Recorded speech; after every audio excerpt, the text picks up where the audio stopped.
Sir ऐसा सोच है सबका कि आप 11 राज्य में अपने रणनीति से मुख्यमंत्री बना चुके हैं और बिहार में सभी नेता पर विश्वास नहीं है कि मतलब कहते हैं कुछ करते हैं कुछ, तो आप पर कैसे विश्वास करेंगे? हो सकता है सर आप सत्ता में आके आप भी इसी तरह कर दें। बिल्कुल ठीक बात है।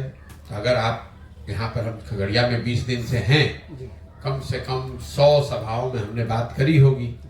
किसी सभा में दिखा दीजिए जहां हमने किसी को कहा हो कि भैया हम पर भरोसा करके हमको वोट दो, हम आएंगे तो तुम्हारा जीवन सुधार देंगे। हम सभा की शुरुआत ही करते हैं इस बात से कि भैया मेरी बात पर तो भरोसा करना नहीं, क्योंकि जैसे पहले के लोगों ने ठगा है, हम पर भरोसा करके हमको वोट दोगे, हम भी तुमको ठग सकते हैं। तुम खुद समझो, तुम अपने बच्चों के बारे में सोचो, तुम अपने बच्चों की चिंता करो, अपने बच्चों के भलाई के लिए वोट करो। प्रशांत किशोर को जिताने के लिए, लालू जी को हराने के लिए, मोदी जी को प्रधानमंत्री बनाने के लिए, अपने जात का नेता जिताने के लिए, अपना हिंदू मुसलमान करने के लिए तो तुमने जीवन भर वोट दे दिया। पूरे अभियान में हम एक ही पंक्ति बता रहे हैं कि एक बार जीवन में अपने बच्चों के लिए वोट दे दो। देश के लिए नहीं, राज्य के लिए नहीं, जात के लिए नहीं, नेता के लिए नहीं, मोदी लालू नीतीश प्रशांत किशोर के लिए नहीं, वोट एक बार अपने बच्चों के लिए दो। क्योंकि कई लोग कहता है भैया आप तो बात कर रहे हैं कि देश के लिए वोट नहीं दे रहे, तो बहुत खराब बात है। बिल्कुल ठीक बात है, आपको कैमरे पर कह रहा हूं। जो लोग कहते हैं कि देश के लिए वोट दे रहे हैं, अगर आपका बच्चा अनपढ़ है, बेरोजगार है, तो देश कमजोर हो रहा है कि उससे मजबूत हो रहा है? अगर पूरा बिहार का बच्चा अनपढ़ और गरीब है, बेरोजगार है, तो उससे देश मजबूत हो रहा है कि देश कमजोर हो रहा है? देश में प्रति व्यक्ति आए हैं 1,35,000, बिहार में प्रति व्यक्ति आए हैं 34,000 रुपया। अगर बिहार में बच्चों की आमदनी बढ़ेगी, यहाँ रोजगार आएगा, तो उससे देश उससे मजबूत होगा। अगर पूरा बिहार का आदमी गरीब रह जाएगा तो उससे देश भी नीचे आएगा, क्योंकि पूरे देश की 10% आबादी बिहार की है। इसलिए हम कह रहे हैं, डंके की चोट पर कह रहे हैं कि बिहार के लोगों के लिए समय है जब देश, राज्य, विचारधारा, जाति, नेता सबको छोड़कर एक बार अपने बच्चों की चिंता कीजिए। देश आगे बढ़ रहा है।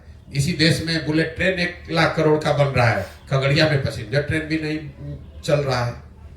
इसी देश में बिलियंस ऑफ डॉलर्स का इन्वेस्टमेंट आ रहा है, फैक्ट्रियां लग रही हैं। खगड़िया में आज भी लोग, खगड़िया, बेगूसराय में, मधुबनी, सीतामढ़ी में आज भी लोग 1960-70 के जमाने में जी रहे हैं। आज भी आपके हमारे बच्चों को मजदूरी करने के लिए कर्नाटक, बंगलोर, तमिलनाडु, गुजरात, महाराष्ट्र जाना पड़ रहा है। तो देश की तरक्की होगी, वो ठीक है, हो रही है, नहीं हो रही वो अलग विवाद है, लेकिन इस बात पर कोई विवाद नहीं है कि बिहार में कोई तरक्की नहीं हो रही है। और देश की तरक्की से बिहार और बिहार के लोगों का कोई फायदा नहीं है, चाहे वहां देश में कांग्रेस की सरकार रहे कि मोदी जी की सरकार रहे। बिहार के बच्चों के लिए पढ़ाई, रोजगार न पहले था न अब है। इसलिए आपको, हमको पहले अपने बच्चों की चिंता करनी है। जो व्यक्ति अपने बच्चों की चिंता नहीं कर सकता है, वो समाज, राज्य, देश की चिंता क्या करेगा? सर, जन स्वराज का जिला में जो संगठन आप कर रहे हैं, कब से कर रहे हैं, कब, माने कैसे? नहीं, जो मैंने आपको बताया, पदयात्रा के दौरान जो लोग मिलते हैं, जो इस विचारधारा को सुनकर, समझकर तय करते हैं कि भैया अब हम लोग को जन स्वराज से जुड़ना है, एक नया दल बनाने में कंधा लगाना है, ऐसे हजारों लोगों को एक साथ इकट्ठा करके पदयात्रा जब हम खत्म करेंगे तो वो संगठन बनाकर पब्लिकली जारी करेंगे। आप भी देख पाइएगा, जिले के स्तर पर 250 लोग, अनुमंडल के स्तर पर 50, प्रखंड के स्तर पर 200 और पंचायत के स्तर पर 50 लोगों की पहली कार्यवाहक समिति जारी की जाएगी। वही लोग मिलकर जन स्वराज की सोच को आगे घर घर पहुंचाने का जिम्मा लेंगे और इस चीज को आगे बढ़ाएंगे। जिस तरह से आपने कहा, क्या है सर यूथ क्लब? अभी बता तो दिया यूथ क्लब क्या है, मैंने पहले ही सारा समझाया। यूथ क्लब बिहार में 1 लाख बच्चों को जो अपने लिए सामाजिक, राजनीतिक पहचान बनाना चाहते हैं, आने वाले समय में राजनीति करना चाहते हैं, उनके लिए प्रशिक्षण, संसाधन की व्यवस्था है, ताकि वो लोग जिनके बाबूजी, जिनके घर वाले बड़े लोग नहीं है, राजनीति से जुड़े हुए लोग नहीं है, लेकिन ऐसे बच्चे जिनमें काबिलियत है, क्षमता है, ऐसे बच्चों को राजनीति में लाकर उनको प्रशिक्षित किया जाए और उनको ये अवसर दिया जाए कि कल होकर अगर उनमें क्षमता है तो आकर वो राजनीति कर सके। सर, एक सवाल है सर कि जन स्वराज आने वाले समय में जो कह रहे हैं कि हम पंचायत में मुखिया हो या प्रमुख हो या विधायक के इलेक्शन लड़े, मैं उसको साथ दूंगा या मतलब उसको सहयोग करूंगा, क्या आने वाले समय में वैसे व्यक्ति को तो नहीं देगी जो जदयू में है या राजद में है या जो बीजेपी में, जो भ्रष्टाचार में? जन स्वराज का जो स्लोगन है वो है सही लोग। जी। अब सही कौन है कौन नहीं है, इसके लिए कोई पैमाना, कोई यंत्र हमारे पास नहीं है। सही वो है जिसको समाज सही मानता है। इसीलिए इतना लंबा समय समाज में बिता रहे हैं, गांव में जाकर, पंचायतों में जाकर पता कर रहे हैं कि कौन किसको लोग अच्छा सही मानते हैं।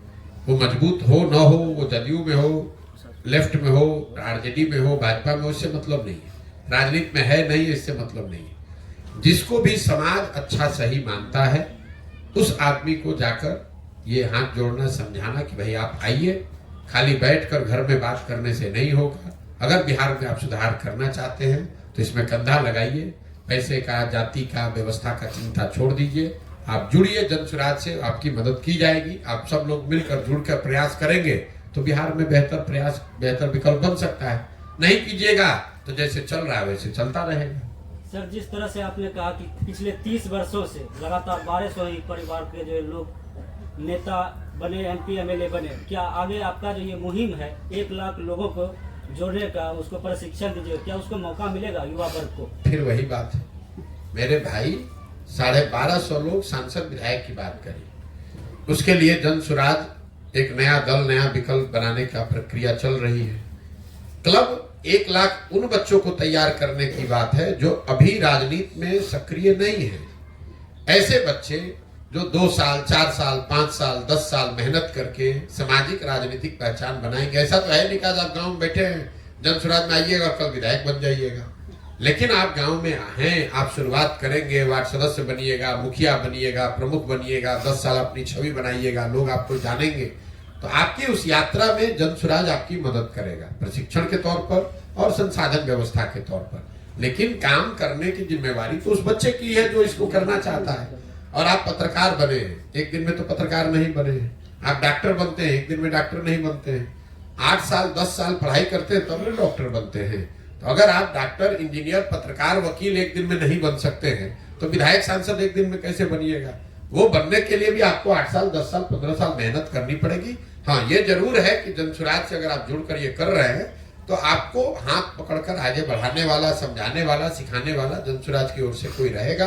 काम करना, प्रयास करना, सफलता मिलना न मिलना वो आपकी क्षमता और आपके कार्य पर आधारित है। बहुत बहुत धन्यवाद। राहुल जी अभी न्याय यात्रा पे जो संसाधन से जुड़ता है, तो क्या राहुल जी की इतनी भीड़ तो नहीं थी, इतना भीड़ होना चाहिए? उनके संसाधन कांग्रेस के। मेरे भाई ऐसा है, यात्रा सब करने के लिए स्वतंत्र है। राहुल जी करें, नीतीश जी करें, तेजस्वी जी करें, कौन रोक रहा है? यात्रा करने मात्र से ही अगर सब कुछ हो जाता तो देश में तो रोज कोई ना कोई यात्रा चल रही है। अब राहुल जी ने यात्रा की, उसमें उन्होंने कितना भीड़ आया नहीं आया, इन सब बात को हटा दीजिए। राहुल जी की पार्टी के, कांग्रेस के एक मुख्यमंत्री अभी तेलंगाना में बने 2 महीना पहले, जब भी अभी जुमा नया नेता बने, बनते के साथ कहा कि बिहार के लोगों का DNA है मजदूरी करना। तो जिस दल के नेता राहुल गांधी हैं, उस दल का मुख्यमंत्री बिहार के लोगों को एक तरह से गाली दे रहा है, कह रहा है कि हम लोग का DNA है मजदूरी करना। उसी दल के नेता राहुल गांधी आकर बिहार में कहेंगे कि सारे बिहार के लोग हमको समर्थन दीजिए, हमको वोट दीजिए, तो कौन बिहार का आदमी उन पर भरोसा करेगा? और क्यों करेगा? भाई, तुम्हारा मुख्यमंत्री बिहार के लोगों को गाली दे रहा है, उस वक्तव्य पर आपने बिहार आने से पहले कुछ आधिकारिक तौर पर कहा नहीं, तो क्यों बिहार के लोग उनके साथ जुड़ेंगे? आप हमको गाली भी दीजिएगा और हम लोग से वोट भी लीजिएगा, दोनों बात कैसे हो सकता है? बिहार में राहुल गांधी की जीत में अलग चला रहे थे, क्या विधान चुनाव उनकी गाड़ी जीत को जनता रास्ता देगी? मेरे भाई, तेजस्वी यादव जीप चला ले कि ट्रक चला ले, उनको कुछ नहीं होने वाला है। ये सब पिटा पिटाया बहुत दिन हो लिया, जनता ने देख लिया है। अब जो अपना समीकरण वगैरह है उसी के आधार पर, बाबूजी का दल है, लालू जी का, उनका नाम है कुछ, उस समाज के कुछ लोग जुड़े हुए हैं, उसके आधार पर अपना दुकान चला रहे हैं, उनको कुछ दिन और चलाने दीजिए। वो जीप चला ले, ट्रैक्टर चला ले, हेलीकॉप्टर चला ले, होना कुछ नहीं है। कई लोगों को लगता है कि आरजेडी यहाँ बहुत बड़ा मजबूत दल है। आप लोग ये नहीं देखते हैं कि आरजेडी का कभी वो स्थिति था कि बिहार झारखंड में 54 में 51 MP आरजेडी के थे। लालू जी की इतनी तूती बोलती थी। आज बिहार झारखंड को मिला लीजिए तो आरजेडी का 0 सांसद है, 0। और आप लोगों को लगता है कि जनता बेवकूफ है, जनता तो लालू जी को ही वोट किए जा रही है। अरे भाई, जब जनता आरजेडी को वोट करती थी तो उनके 54 में 51 एमपी थे, और अगर आज जनता वोट नहीं कर रही है तो उनके 54 में 0 एमपी है। कांग्रेस के कभी 400 एमपी थे, आज 50 एमपी है। आप दल बनाइएगा अगर आज, और आपके 50 एमपी हो जाए तो आप बहुत बड़े नेता हो जाइएगा। लेकिन जब कांग्रेस का 50 एमपी है तो लोग क्या कहते हैं, कांग्रेस खत्म हो रही है। तो उसी तरीके से आरजेडी जितने बड़े पोजीशन पर बिहार में थी, कई बार लोग ये समझते हैं इनका 75 एमएलए है। अरे भाई, आरजेडी यहाँ की सबसे बड़ी, यहाँ का बिहार का सबसे बड़ा दल होता था। 15 साल उन्होंने यहाँ शासन चलाया है। वहां से घटते घटते अगर आप 74-75 पर आ गए हैं तो आप ढलान पर हैं, आप नीचे आ रहे हैं, आप बढ़ नहीं रहे हैं। इस बात को आप समझिए, इस बात को आप समझिए। नीतीश कुमार कभी 117 विधायक के पार्टी के नेता थे, आज 42 विधायक के एमपी के पार्टी एमएलए के नेता हैं, तो वो घट रहे हैं, बढ़ नहीं रहे हैं। हाँ, ये जरूर है कि अभी भी 42 विधायक है, लेकिन वो ढलान पर है, चढ़ान पर नहीं है। बहुत बहुत धन्यवाद। भाजपा में जा रहे हैं, जा रहे हैं।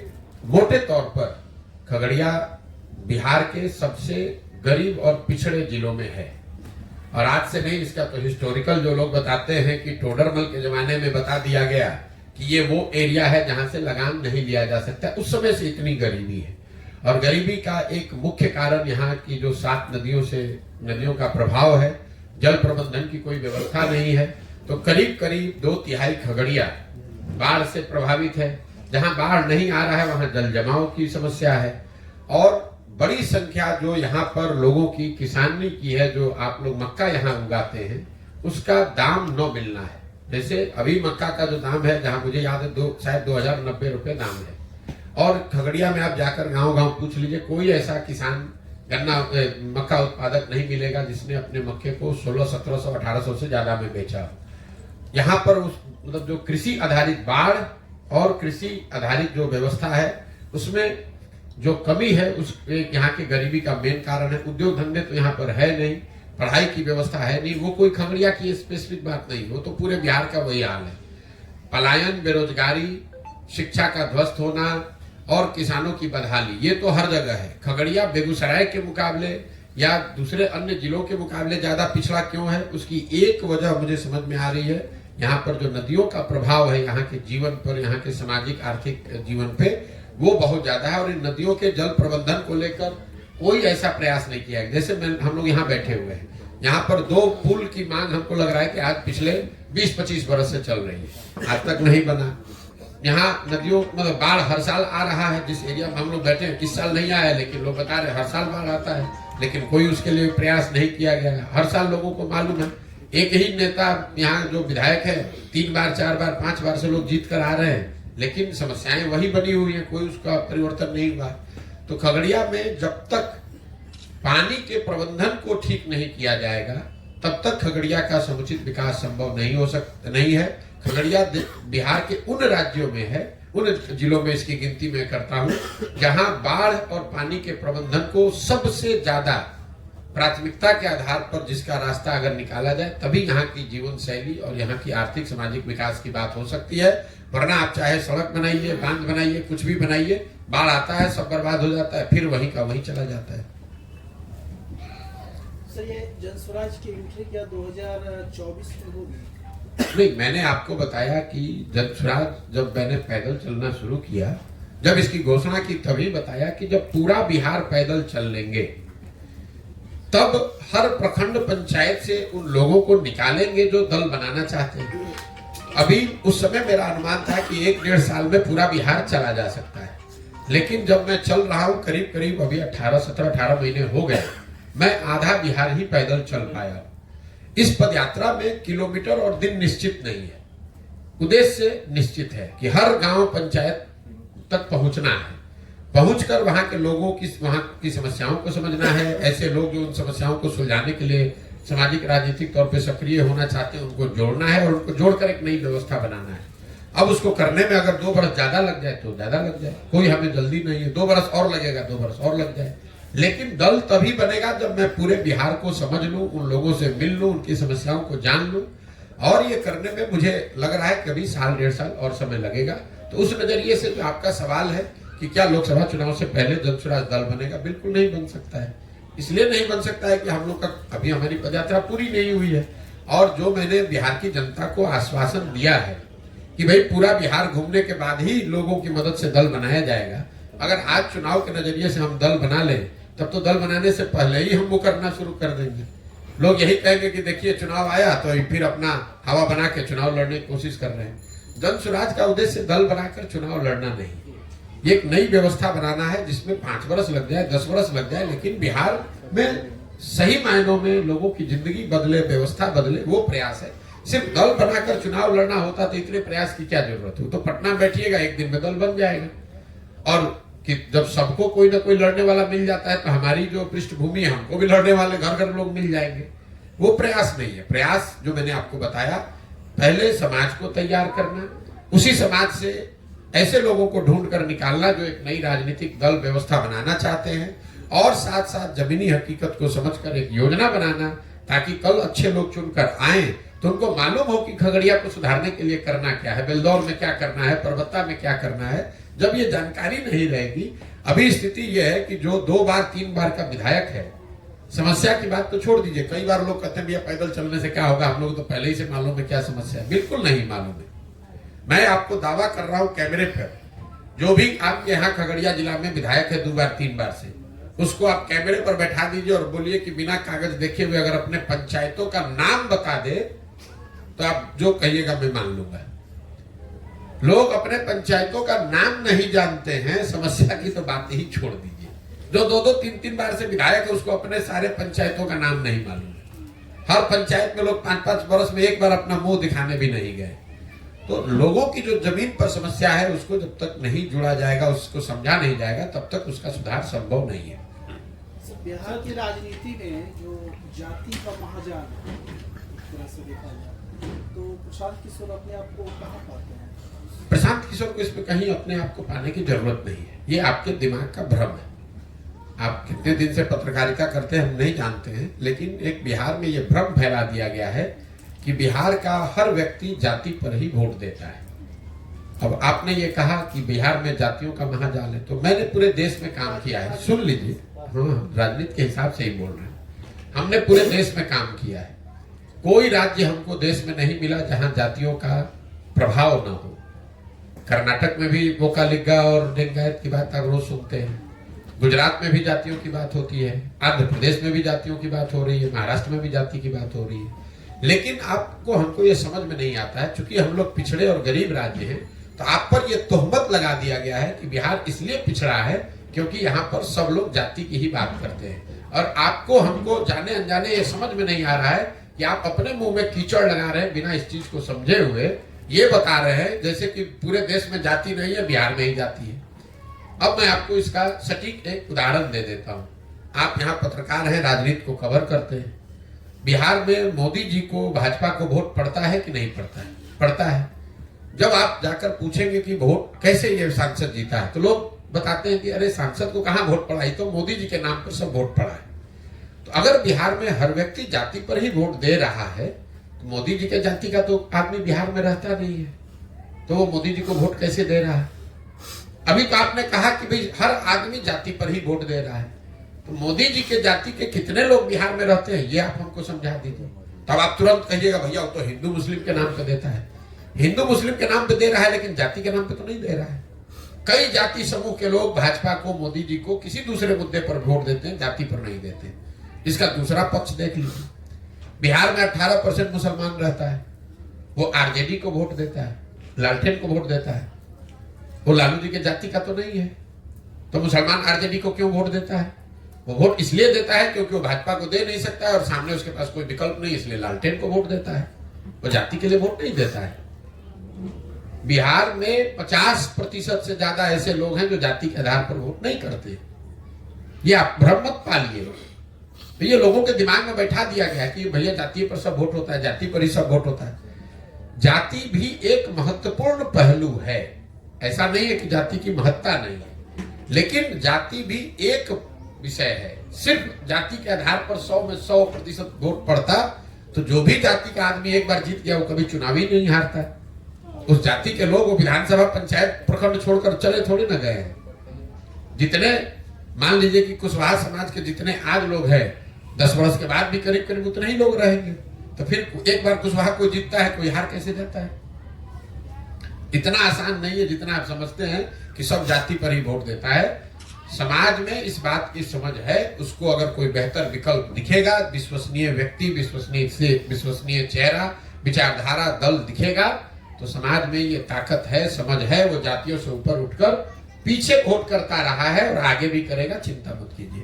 सर, तेजस्वी यादव 20 से जन विश्वास यात्रा अपनी करेंगे, इसको लेकर क्या मानते हैं? इसमें हमको क्या मानना है? अभी सत्ता में बैठे हुए थे तो यहाँ हम लोग कहते हैं कि नीतीश कुमार पलटू मार है, लेकिन नीतीश जी को हम सब लोगों को एक बात की शाबाशी देनी चाहिए कि नीतीश कुमार इतनी बार पलटे कि पलट पलट के उन्होंने सारे दलों को पलटू मार बना दिया। भाई तेजस्वी यादव, अगर नीतीश कुमार पलटू मार है तो तेजस्वी यादव कैसे सीधे हैं? तभी 2 बरस पहले नीतीश जी को पलटू मार कहे, फिर जिस दिन नीतीश कुमार ने उनको अपने साथ रख लिया, उप मुख्यमंत्री बना लिया, तो नीतीश कुमार को विकास का चेहरा बताने लगे। जन विश्वास में निकल 1 मिनट सुन तो लीजिए। फिर आज नीतीश कुमार छोड़कर भाजपा में चले गए तो महाशय अब कह रहे हैं कि नीतीश कुमार तो बड़े थके हुए मुख्यमंत्री थे। यही हाल भाजपा का है। अमित शाह आए, बोले कि भैया एक एक बिहार के आदमी सुन लो, नीतीश कुमार के लिए भाजपा का दरवाजा बंद है। तो हमने वही कहा कि भाई दरवाजा तो अमित शाह बंद करके ठीक ही गए थे, छिटकिनी लगाना भूल गए थे। जैसे ही हवा का झोंका आया, दरवाजा खुल गया, नीतीश कुमार को बैठा लिए बगल में। जो नरेंद्र मोदी जी मध्य प्रदेश में जाकर एक सभा में कह रहे थे कि इस आदमी ने, एक नेता ने महिलाओं के लिए ऐसी अभद्र टिप्पणी की है विधानसभा में, इनको सजा होनी चाहिए। वही मोदी जी के नेतृत्व वाली भाजपा, वही मुरेठा बांधकर घूमने वाले सम्राट चौधरी आज नीतीश कुमार को बिहार का भविष्य बता रहे हैं लोग। आपने कहा जन विश्वास यात्रा, आप कोई भी यात्रा कर लीजिए। नीतीश कुमार किए थे समाधान यात्रा, कितना बिहार की समस्या का समाधान हो गया। अभी राहुल गांधी कर रहे हैं न्याय यात्रा, कितना बिहार के लोगों को न्याय मिल गया। तो इनके जन विश्वास यात्रा करने से क्या होगा? सबसे ज्यादा विश्वास आपने तोड़ा। 30 बरस से लालू नीतीश का ही राज है इस देश में, इस बिहार में। 30-32 बरस में बिहार से गरीबी कम नहीं हुई, पलायन रुका नहीं, बच्चों की पढ़ाई की व्यवस्था हुई नहीं, रोजगार मिला नहीं। तो अब किस विश्वास की बात कर रहे हो? जनता इतनी बेवकूफ नहीं है। आएंगे विश्वास यात्रा में, भीड़ दिखेगी, पैसे के बल पर, काडर जात के नाम पर कुछ लोग इकट्ठा हो जाएंगे, उससे कोई फर्क नहीं पड़ने वाला है। काठ की हांडी बार बार नहीं चढ़ाई जा सकती है। जिन लोगों ने आरजेडी को, लालू जी के, उनके बच्चों की सरकार को देखा है, वो जानते हैं कि ये लोग जात पात, हिंदू मुस्लिम और भ्रष्टाचार गुंडागर्दी से ऊपर उठकर राजनीति नहीं कर सकते हैं। वो आरजेडी का कैरेक्टर है। इन 4 चीज से ऊपर उठकर आरजेडी के लोग राजनीति नहीं कर सकते हैं। तेजस्वी यादव उससे अलग नहीं है। सर एक मिनट,